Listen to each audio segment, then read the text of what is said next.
alma tem sede de ti, o meu corpo te almeja, como terra árida, exausta e sem água. Assim quero ver-te no santuário, para contemplar a tua força e a tua glória. Porque a tua graça é melhor do que a vida, os meus lábios te louvam. Assim eu te bendirei enquanto eu viver, e em teu nome levanto as minhas mãos. Como de saborosa comida se farta a minha boca, e com júbilo nos lábios a minha boca te louva, no meu leito enquanto de ti me recordo, e em ti medito durante as vigílias da noite. Versículo 7. Portanto, tu tens sido o meu auxílio, à sombra das tuas asas eu canto de alegria.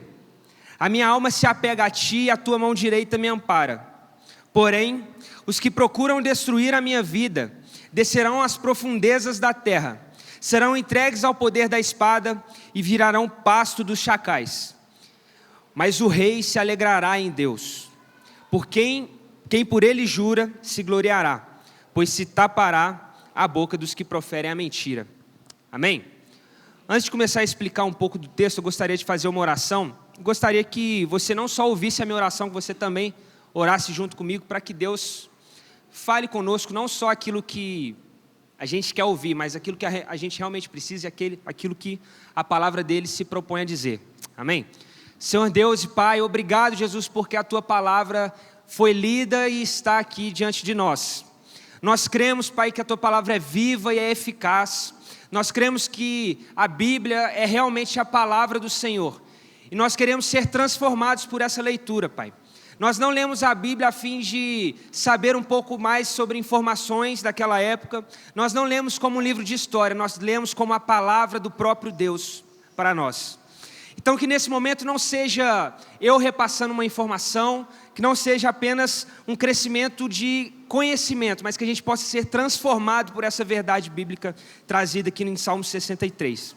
Que o Senhor fale conosco desde agora e para sempre, em nome de Jesus. Amém. Irmãos, esse capítulo de Salmos aqui é um capítulo que eu particularmente gosto muito, que tem falado muito comigo. E aí quando a gente para pensar, né, e dar essa primeira lida, a gente já começa a trazer algumas questões à mente.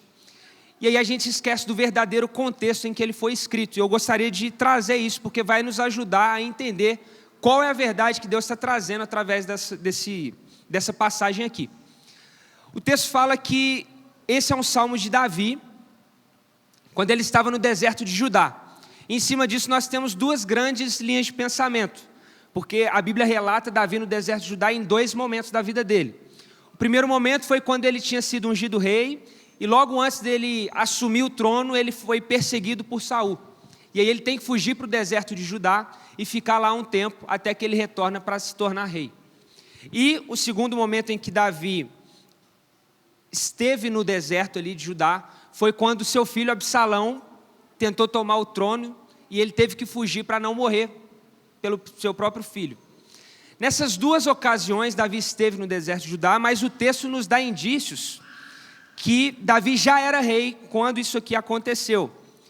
Então a gente pode interpretar que esse salmo foi escrito quando ele foi deposto do trono por seu filho Absalão, tá? E é interessante porque o deserto de Judá, para aqueles que não estão familiarizados, ele é um deserto rochoso, não é de areia como nós normalmente vemos em filmes e imagens. É um deserto rochoso, e lá as pessoas tinham muita dificuldade de sobrevivência, por isso os criminosos, os fugitivos, fugiam para o deserto de Judá, porque ali era um lugar desabitado, um lugar perigoso, onde ele saberia que seria muito difícil encontrar. E Davi, nesse contexto, estava fugindo do seu próprio filho, que queria matá-lo para assumir o trono, assumir o poder. E é interessante porque quando a gente começa a perceber esse contexto, um pouco desse sentimento de Davi, ele começa a gritar mais no texto, ele começa a saltar aos nossos olhos. E é interessante porque nesse momento aqui, a gente pode destacar que a família de Davi era naquele momento estava em uma fase muito conturbada, já que Absalão, que era o seu filho, que estava tentando matar ele, também tinha assassinado seu próprio irmão por causa de uma situação muito trágica que havia acontecido na família. Para aqueles que já leram em 2 Samuel, vai contar um pouco sobre essa história.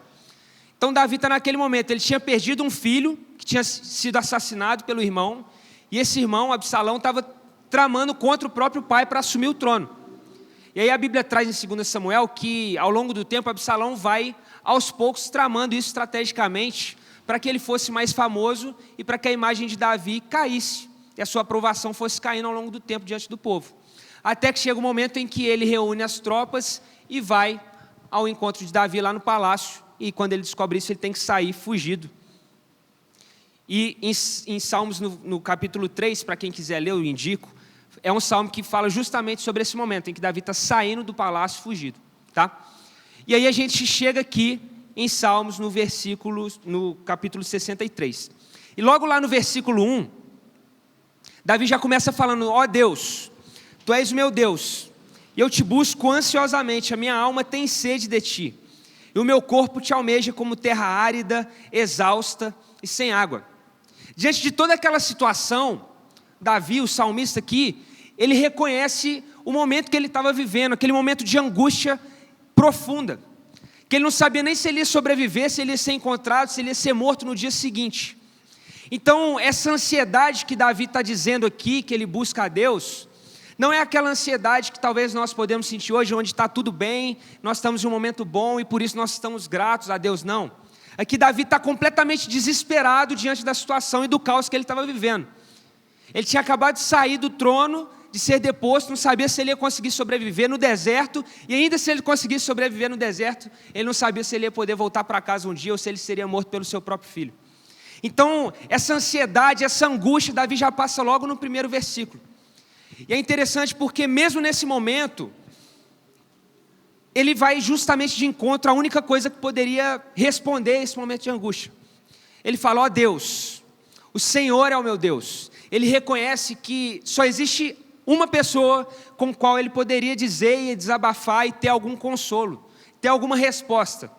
E era esse Deus, o Deus de Israel.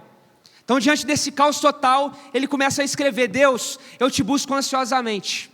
Eu imagino que ele ali no meio do deserto, ele olhava ao redor, e aí o Salmo fala muito sobre essa questão da terra seca, da terra árida, sem água. E é justamente o que Davi está olhando ao redor e percebendo. Em algumas traduções, inclusive, fala que o meu corpo te almeja. E ao invés de ser como terra árida, fala em terra árida. Então, é justamente essa comparação de Davi no deserto, diante daquele clima caótico, buscando a Deus como a última solução e a única solução que ele poderia ter. No versículo 2 ele continua: sim, eu quero te ver no santuário, para contemplar a tua força e a tua glória. E aí eu percebo que no meio de todo aquele caos, no meio daquele ambiente que ele estava ali no deserto, ele começa a se lembrar daquilo que realmente trazia esperança para ele. Ele fala: Deus, eu quero te louvar, eu quero estar no santuário, eu quero te ver. Porque, como os irmãos sabem, era normal que o povo de Israel fosse ao santuário fazer adorações e sacrifícios ao Senhor. E a Bíblia traz que Davi, naquele momento, no deserto, ele obviamente não poderia ir ao templo, santificar e adorar a Deus. E aí, no deserto, ele começa a lembrar disso, ele começa a se lembrar dos momentos em que Deus, no meio da comunidade de Israel, agia poderosamente, de tudo aquilo que acontecia quando ele estava no santuário e estava diante de Deus. E aí, diante daquele momento de angústia, ele começa a desejar estar com Deus. E é interessante porque Davi não está desejando que seu inimigo fosse morto nesse momento. Davi não está pedindo água, Davi não está pedindo comida, Davi não está pedindo roupa, Davi está pedindo única e exclusivamente a presença de Deus na vida dele. E aí no versículo 3, fala assim: porque a tua graça é melhor do que a vida, os meus lábios te louvam. Assim eu te bendirei enquanto eu viver, em teu nome levanto as minhas mãos. Como de saborosa comida se farta a minha alma, e com júbilo nos lábios a minha boca te louva, no meu leito, enquanto de ti me recordo, e em ti medito durante as vigílias da noite.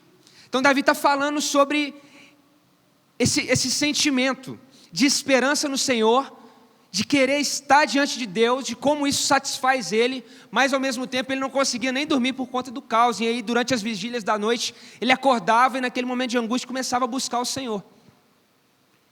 É sobre esse sentimento aqui que o salmista está querendo dizer, que mesmo em meio a todo esse caos, mesmo em meio a tantos problemas, mesmo em meio à ansiedade e à angústia, o salmista só deseja uma coisa. Ele não está desejando um psicólogo, ele não está desejando nada.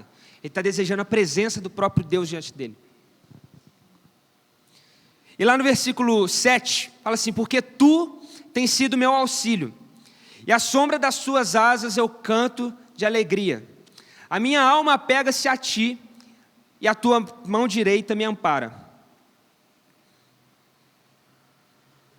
Davi começa a declarar, e ele é interessante porque no início do salmo ele começa falando sobre a angústia dele, sobre o estado de calamidade que ele estava.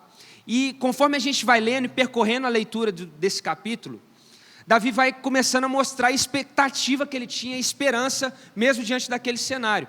Então ele começa assumindo a sua situação de humilhação, de vulnerabilidade, mas ao passo que ele vai se lembrando do Deus que ele serve, ao passo que ele vai se lembrando dos momentos em que Deus fazia algo sobrenatural diante da congregação de Israel, a expectativa e a esperança dele vai se acendendo. E aqui ele já está começando a louvar o Senhor. Aqui ele já começa a perceber que mesmo diante dessa situação de angústia, ele poderia realmente adorar e ter o Senhor, que era a única coisa que ele precisava. E aí, a partir do verso 9, fala assim: porém, os que procuram destruir a minha vida descerão às profundezas da terra, serão entregues ao poder da espada e virarão pasto dos chacais. Quando começa a vir para o final desse salmo, Davi começa a dizer aquilo que poderia acontecer com seus inimigos. E aqui ele está falando do próprio filho dele, que estava tentando matar, que estava tentando conspirar contra Davi. E aí ele fala: olha, aqueles que procuram destruição, eles encontrarão a destruição, mas eles serão destruídos, eles virarão pasto dos chacais, porque ele confiava em um Deus que poderia amparar, ele confiava em um Deus que poderia guardá-lo com a mão direita, e ele começa a declarar essa confiança, essa certeza, essa fé, mesmo naquele estado de calamidade. E aí no final, o versículo 11 diz assim: mas o rei se alegrará em Deus, quem por ele jura se gloriará, pois se tapará a boca dos que proferem a mentira. Nesse versículo aqui, a gente tem até um desafio, se a gente olhar com a nossa ótica hoje, porque fala que quem jura em nome de Deus se gloriará, fala um pouco sobre essa relação, e aí fala que o rei vai se alegrar em Deus, mas o grande foco que o texto quer dar, não é na questão do juramento em si, mas é justamente nessa comparação. Fala primeiro, o rei se alegrará em Deus, mas todo aquele que confia, todo aquele que jura, todo aquele que realmente confessa a Deus também se alegrará. Todo aquele que anda com Deus será glorificado também, porque Deus é esse Deus fiel, que mesmo nos nossos tempos de angústia, permanece fiel. Então o foco aqui não é que se a gente jurar em nome de Deus, até porque no Novo Testamento, Jesus já fala que a gente não deve jurar. O foco não é esse. O foco aqui da questão do juramento é porque só pode jurar no nome de Deus, naquela época, quem realmente confessava esse Deus. Então Davi está falando, olha, aqueles que são fiéis a Deus, eles encontrarão glória no Senhor, eles encontrarão justificação. De modo contrário, aqueles que mentem, aqueles que proferem a mentira, terão a sua boca tapada. É justamente isso. Aqueles que confiam em Deus, eles terão um descanso. Aqueles que confiam em Deus poderão ter fé na sua vitória. Mas, em oposição, aqueles que não estão com Deus, eles serão silenciados. E aí, pensando também, trazendo um pouco para a nossa questão aqui, hoje nós estamos em uma vigília, um culto especial, um momento especial, onde a gente abre mão de várias coisas. Sexta-noite, a gente vai ficar aqui até às 11h. Estamos aqui não para buscar uma bênção, não para pegar qualquer coisa ou responder a nossa própria oração, mas nós estamos aqui com o mesmo intuito que o salmista estava aqui, que mesmo durante todo esse tempo de tribulação, mesmo com as nossas angústias, as nossas questões, no nosso trabalho, na nossa família, em todos os lugares que a gente tem, em todas as áreas da vida, nós devemos estar aqui com um único intuito, de encontrar aquele Deus que é a única resposta a todas as nossas angústias. E que mesmo que tudo esteja fora do lugar, mesmo que na nossa vida tudo esteja um caos, assim como estava na vida de Davi, Nós só precisamos de uma única coisa, que é a presença desse Deus. Esse salmo nos ensina sobre a satisfação no Senhor. Porque Davi não está pedindo luxo, Davi não está pedindo riqueza, Davi não está nem pedindo para ficar vivo no dia seguinte. Se fosse o último dia de Davi, até porque, né, hoje a gente sabe que Davi voltou e ascendeu ao trono novamente. Mas Davi nesse momento não sabia. Mas mesmo que ele morresse no dia seguinte, ele só queria que o último dia da vida dele estivesse diante do Senhor. E ele buscava isso ansiosamente, durante o dia, durante a noite. E é o que nós viemos fazer aqui. Nós não viemos aqui pedir bênção para o Senhor. Se você veio com esse intuito, acho que vale essa reflexão. Porque o que nós realmente precisamos não é das bênçãos que Deus pode proporcionar. O que nós realmente precisamos, o que vai solucionar as questões da nossa vida, é a presença de Deus no nosso meio. É a presença de Deus no nosso coração, na nossa vida, no nosso dia a dia. Então, a motivação de estar aqui hoje nessa vigília, a motivação de encontrar para orar, é justamente essa, se aproximar do Senhor. Porque mesmo tendo várias questões para resolver, a única coisa que importa é a presença de Deus no nosso meio. E aí, pensando até numa forma de aplicar isso para nós, essa primeira parte começa a falar sobre isso, né? Que Deus é necessário, que Deus é importante, que Deus é a única coisa que nós precisamos realmente. Isso nos traz uma segurança e uma esperança. Que em tempos onde nós somos cobrados o tempo todo por produtividade, no trabalho, na escola, até mesmo no contexto familiar, nós somos cobrados para ser o melhor aluno, nós somos cobrados para ser o melhor funcionário, ficar até mais tarde, chegar mais cedo. E aí isso começa a gerar no nosso coração, principalmente nessa geração mais nova, o pessoal da minha idade também, começa a gerar um sentimento de necessidade de mais tempo, necessidade de mais capacitação, de mais ferramentas. E isso gera em nós uma angústia. E talvez o mal dessa geração é justamente isso. É a ansiedade, é a depressão, é a cobrança, são as comparações. Mas esse texto bíblico aqui começa a gritar para nós uma coisa, que mesmo diante de tudo isso, mesmo diante de todas essas cobranças, nós só precisamos de uma coisa. Mesmo diante da calamidade da nossa geração e desse tempo de rede social, nós só podemos nos apegar e nos satisfazer com a própria presença de Deus. Porque não adianta eu trabalhar e ser o melhor funcionário para conquistar o melhor carro, para ter a melhor casa, para colocar o meu filho na melhor escola, se eu não tiver a presença de Deus na minha família, se eu não tiver a presença de Deus no meu trabalho. Porque essa fome do ser humano, essa angústia, ela vai ser eterna. Porque lá em Romanos fala que só existe uma coisa que pode solucionar esse problema da humanidade. Em Romanos diz que Deus coloca no ser humano esse senso de que existe algo, de que existe um Deus, e a própria natureza e toda a criação proclama isso, de forma que nós somos indesculpáveis. Então a única coisa que pode trazer paz, a única coisa que pode trazer alívio nesse tempo de caos, de ansiedade, de cobrança, não é a promoção no trabalho, não é a aprovação no vestibular, não é a viagem em família, é a presença de Deus na nossa vida, na vida dos nossos filhos, na vida do nosso cônjuge, na vida da nossa família.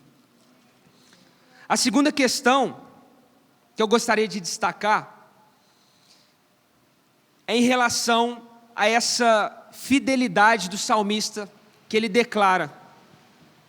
E ele fala, mesmo naquele contexto ali no deserto, ele fala: eu levantarei as minhas mãos, eu te bendirei para todos sempre, por toda a minha vida.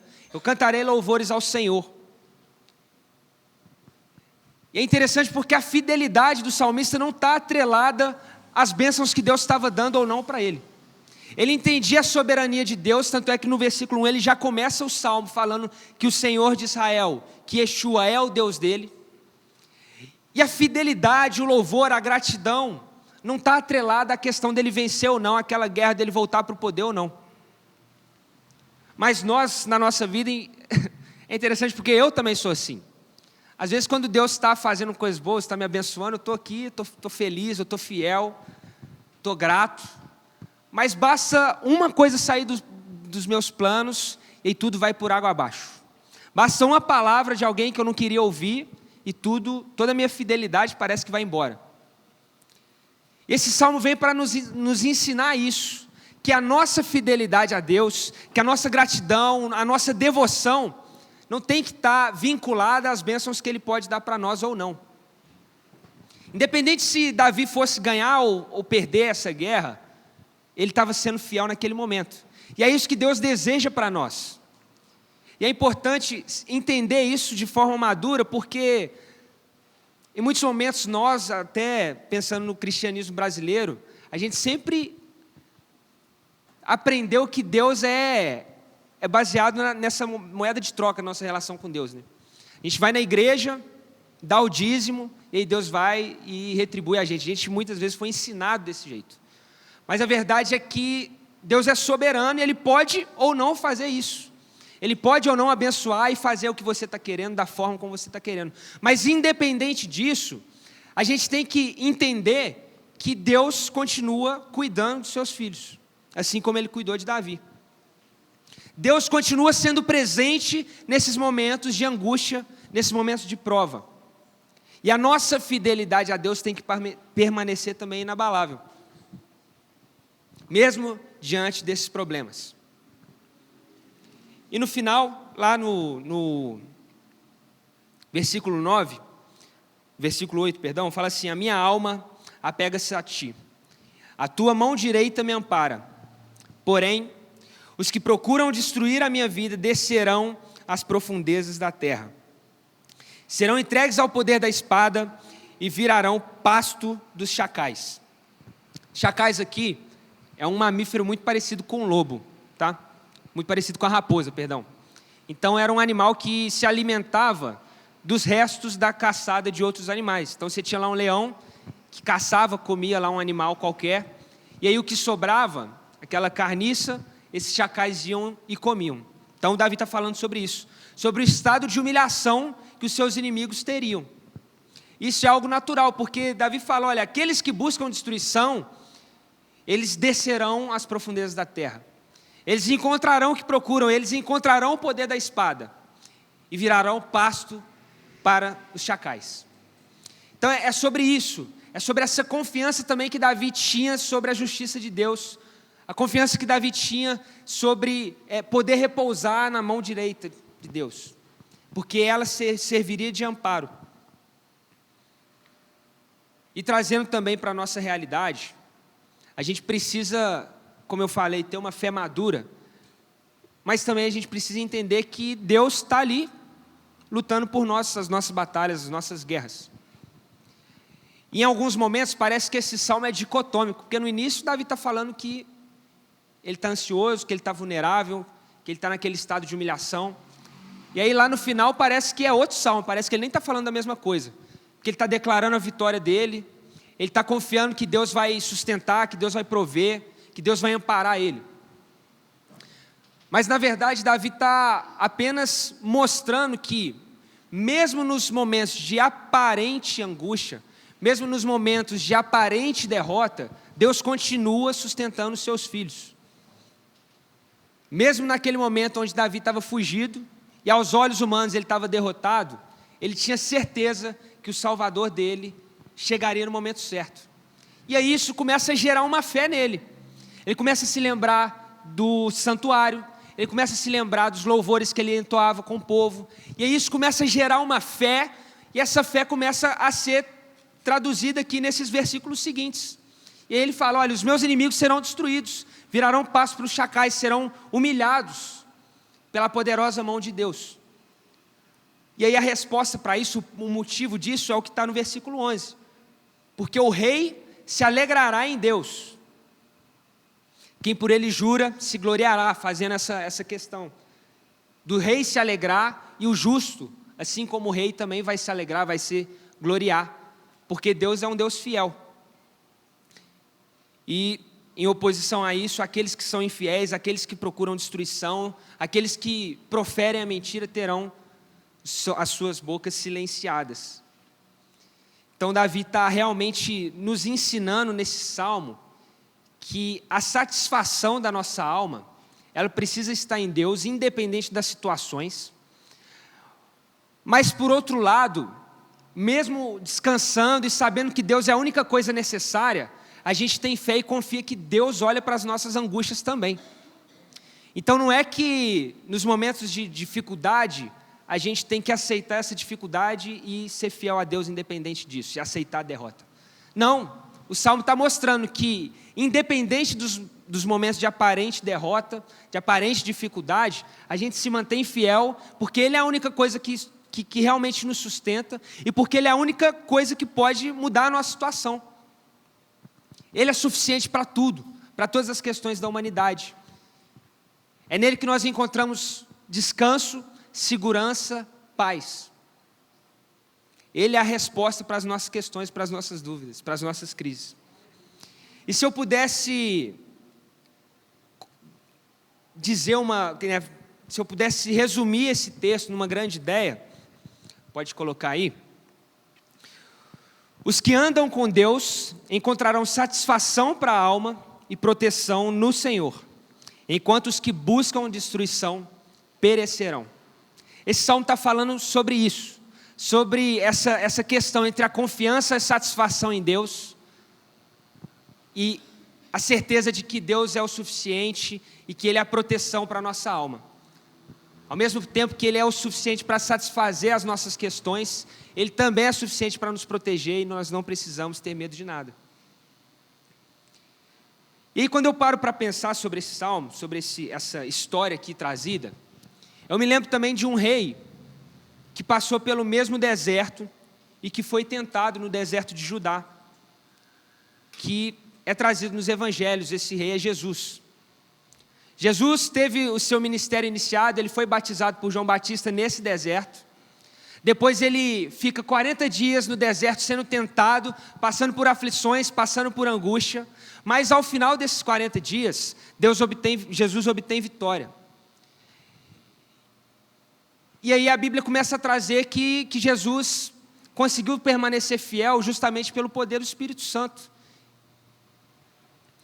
E da mesma forma que Davi passou por essa situação, confiou em Deus, e Deus foi o suficiente, acima das questões materiais, acima das necessidades pessoais, Jesus nos mostra a mesma coisa muitos anos depois. Jesus passou pelo mesmo processo, foi tentado, passou por todas essas angústias, e acima das necessidades materiais, acima das necessidades fisiológicas, ele foi para o deserto buscar uma coisa.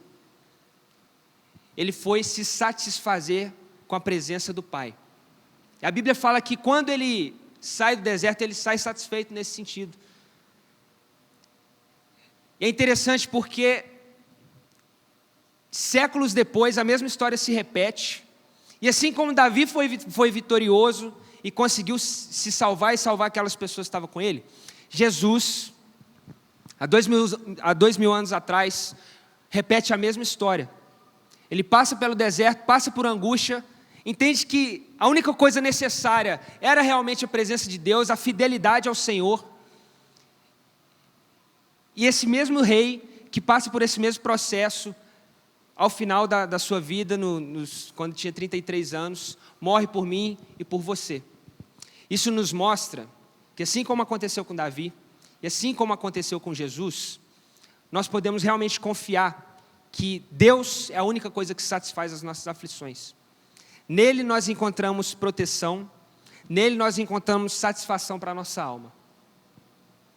E mais do que a vitória terrena, mais do que a gente conseguir a resposta que a gente quer, ou o milagre que a gente tanto orou, é a nossa alegria em saber que a maior vitória de todas foi conquistada por esse rei, Jesus. Maior do que a nossa alegria em conseguir passar no vestibular, maior do que a nossa alegria em realizar algum sonho nosso ou da nossa família, é saber que a nossa maior vitória, a solução para a nossa maior angústia, que é o pecado, passou por esse mesmo processo. Mas como nós que somos falhos, ele não falhou. Ele foi vitorioso até o final.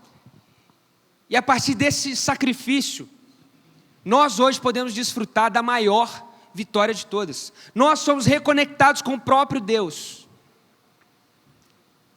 E aí, isso me faz ter a certeza de que mesmo que a minha oração não seja respondida, mesmo que aquele milagre que eu tanto oro não aconteça, por algum motivo, pela soberania de Deus, eu posso descansar, porque a minha vitória aqui na terra é muito pouco diante de tudo aquilo que eu tenho no céu.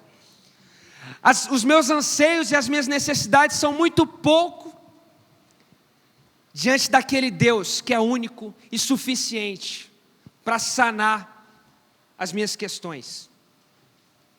Diante daquele Deus que foi único e suficiente para me salvar e me dar uma vida nova, não só hoje, mas eternamente. E diante dessa palavra, diante dessa verdade que a Bíblia está trazendo para nós, é muito difícil a gente não se sentir impactado, é muito difícil a gente não se sentir incomodado com a forma como nós estamos. Eu falo por mim também. Porque percebendo isso que é trazido em Salmo 63, olhando para a vida de Jesus alguns anos depois, e olhando para mim hoje, eu vejo uma disparidade enorme. E o que Deus nos chama é essa vida de fidelidade, essa vida de busca intensa, essa entrega total da nossa vida a Ele. E aí é reconhecê-lo como Senhor da nossa vida, é reconhecê-lo como Pai e reconhecê-lo também como a única resposta que nós precisamos. E aí quando a gente passa a ter essa nova mentalidade, essa transformação, os nossos problemas aqui na terra são muito pequenos diante disso. As nossas conquistas ou não materiais dizem muito pouco a respeito da satisfação, da alegria e do gozo que é estar diante da presença daquele que é o único para nos satisfazer. Deus nos chama para essa vida de satisfação nele, sabendo que a gente pode encontrar proteção e paz diante das nossas aflições.